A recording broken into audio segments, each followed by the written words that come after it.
across the heart of Cowboys country. It's your opportunity to ask questions to Cowboys insider Mickey Spagnola. This is Silver Star Nation Interactive. We are back, and that's great news for Cowboys fans because that means Cowboys are playing once again this week in the playoffs, going out to L.A. to take on the Rams. Joining us from the Star in Frisco, Mickey Spagnola. Mickey, welcome in to Cowboys Silver Star Nation Interactive. What did you think? What were the odds last week you thought the Cowboys would be playing again this week? Oh, I thought they were awfully good. As a matter of fact, I had picked them to win 24-22, so I was close. 23-21, so 24-22, I was in the ballpark. I just think that we needed to remember how well the Cowboys were playing down the stretch, and I think we were reminded of everything that they had done well, winning 7 of 8 games during that 24-22 victory over the Seattle Seahawks. Well, let's get it started. All of our listeners and viewers can get involved on Twitter by using the hashtag AskMickey. Lupe has a question. How will Dallas's defense hold up against the Rams' high-powered offense? I think that's the question everyone's asking, Mickey. Sure, absolutely. And I think the Cowboys have played some high-powered offenses along the way, and they've been able to hold their own. You know, if you think about it, Seattle was the number 1 rushing offense in the league coming into this playoff game, and the Cowboys held them to 73 yards. Now, I know it's not the same as the Rams, but that was Russell Wilson at quarterback, by the way. And they actually, if not for losing their kicker, Sebastian Janikowski, they wouldn't have been going for those 2-point conversions. Probably a couple times they wouldn't have been going for 4th downs. And in the playoffs, the Cowboys held Seattle to 20 points, essentially, if they were just kicking extra points normally. So to me, in the playoffs, if you hold a team to no more than 20 points, you certainly give yourself a chance to win. The challenge is different, but this is still the same offense that has played well the majority of this season. Leon is up next. He wants to know who has the advantage with Tyron Smith and Aaron Donald. Well, they probably won't be going up against each other every time. It'll be Aaron Donald probably against the Cowboys guards, along with them having to go up against Ndamukong Suh. So Tyron Smith will be with their stand-up outside linebackers in their defensive formation. So I don't think that they want Aaron Donald rushing against Tyron Smith. They'd rather him rushing against the way it looks like right now, Connor Williams, and probably put Ndamukong Suh, and it'll be interesting to see where they put him, if it's over Connor Williams or over the Pro Bowler Zach Martin. Mickey, Marquell Collins-Gray has a question, and it's about the injuries. You mentioned one of them, but what about Tavon Austin and Cole Beasley? Cole Beasley did not practice today. They're going to give him a day or two, and I think the idea is, since he did finish the game with that foot/ankle injury, that you'd feel pretty optimistic about him going forward and being able to play in the game. As for Tavon Austin, he was out there. I would imagine they're going to list him as limited in this game, but again, I think that he should be good to go. He was moving around pretty good in the pre-practice warm-ups that we get to watch. So I think that one's good. They did not have Malik Collins out there. You worry a little bit about that since those Cowboys inside defensive tackles have played so well. And then Blake Jarwin missed 2 with an ankle. So from an injury standpoint, this is probably about as good as you can be. I know you obviously have lost Alan Hearns for the rest of the playoffs with the serious injury and surgery that he had to repair his leg and his ankle. But other than that, I think they're in pretty good shape. What is the plan to replace Austin Hearns? With Hearns, I would imagine it's a bigger role for Noah Brown. I would imagine a little bit more for Tavon Austin. And then I think at the end of the week, they'll probably re-sign Lance Lenore, who had been on the 53-man roster. And then when they got a glut of wide receivers there and they needed room on the roster, they signed him back to the practice squad. I would imagine from a special teams purpose, he probably would be signed and probably will wait till Friday. They would have to make the move by Friday at 3 o'clock Central Time. If you have a question for Mickey, you can ask it right now. Go to Twitter and use the hashtag AskMickey. Al has a question for you. He wants to know if there will be opportunities for the tight ends against the Rams defense. Oh, I think there will be. I think that every time this Cowboy offense plays, the first priority is to stop Zeke. The second priority is Michael Gallup.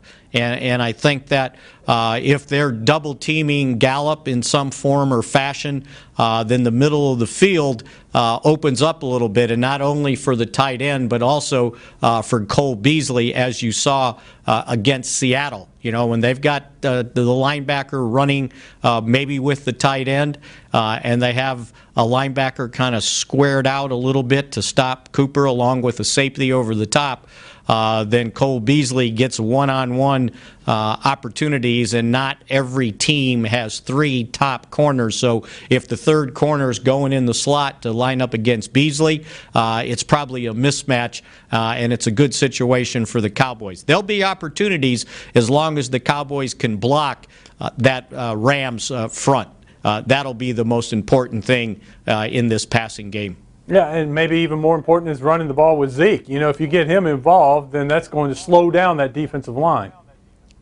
Yeah, and the Rams haven't been real good against the run. They give up 5.1 yards per carry. Seattle, in one of the games, rushed for 200, or in the two games, rushed for 273 yards, and Philadelphia ran for 190 against them. So teams have been able to run on them. Obviously, a lot of the rankings, though, show that, you know, though they give up a lot of yards passing, but that's because the Rams are usually ahead and somebody's trying to catch up, and they're not actually running the ball that much. But from a yards per carry, they haven't really been all that good against the run. Pat has a question for you. He wants to know who to root for in the other NFC game. He wants to know, do we root for the Eagles so the Cowboys can host the NFC Championship, or do we just take the fight to New Orleans? Yeah, to me, it's 6 of one, half a dozen of the other. You don't want to play a playoff game in New Orleans. I've been there for playoff games that they've competed in previously, and yeah, it's no place you want to go. You've beaten that team once. I don't know if you'll have the same fortune the second time around. And then hosting the game, oh, that would be great, right? But you've already beaten Philadelphia twice. Do you think you can do it 3 times? That might be going against the odds, especially the way they're playing right now. So, yeah, I think if you talk to the guys here, if you talk to the coaches here, all they're worried about is focusing on winning the game, and wherever they want to go, just point us in the right direction, and we'll be ready to play. Mickey, I have a question for you. When it was the Rams game against the Philadelphia Eagles, it was on national television, and the announcers did a great job of pointing out what teams have been doing defensively to slow down the Rams, basically dropping their corners and safeties, playing a corners defense 4 deep, keeping everything in front of them. Is that something the Cowboys typically do, or do you see the Dallas trying to emulate something other teams have been doing? Yeah, I think you got to do, Wes, what you do best, and that's pressure the quarterback with your front 4 the best you can. Do a little bit of blitzing. They may play a little bit more 2-deep safety, but again, when you do that, then you take the chance of Todd Gurley whipping you down the field running the ball or throwing the ball underneath to him. So I don't know that you want to give him free releases off the line of scrimmage because you're playing the safeties and the corners way off the line, kind of in zone. So you'll mix it up a little bit. But I don't know if you're going to have a steady diet of that and say, well, if we stop their passing game, we stop the Rams. Because if you remember last time around, Todd Gurley last year in 2017 when they played him the fourth game of the season. He had a total of 212 yards from scrimmage. So, and he had a 53-yard little short pass over the middle for a touchdown. So, got to be careful backing off if Todd Gurley's in the game. Yeah, he's been injured, still not 100% according to some reports from the West Coast. Does that change the Cowboys' plan at all? I think you got to see how it develops within the game. I don't think you can sit there and go, well, that's not the same Todd Gurley. He's got a sore knee, hasn't played the last 2 games. You got to see just how well he's running and then evolve from that. I don't think you can take reports from the West Coast. I mean, they could be sandbagging. They could have been resting him so that, he's ready for this. It'll be interesting to see. The injury report should be coming out soon, and we'll see how much he was able to practice today. We have another question from Twitter for you, Mickey. Josh, this is kind of funny. Which Cowboy player packs the most for road trips? Which Cowboys player packs the most? Because they don't pack much. They basically have to wear a coat and tie on the plane going out there and a coat and tie leaving the locker room. So basically they wear a coat and tie going to the game on the bus on game day. So there's very little opportunity to change out of that coat and tie. So basically probably one bag unless you want to wear 3 different outfits flying on the plane, going to and from the game and flying back. So it's a pretty light packing for these guys.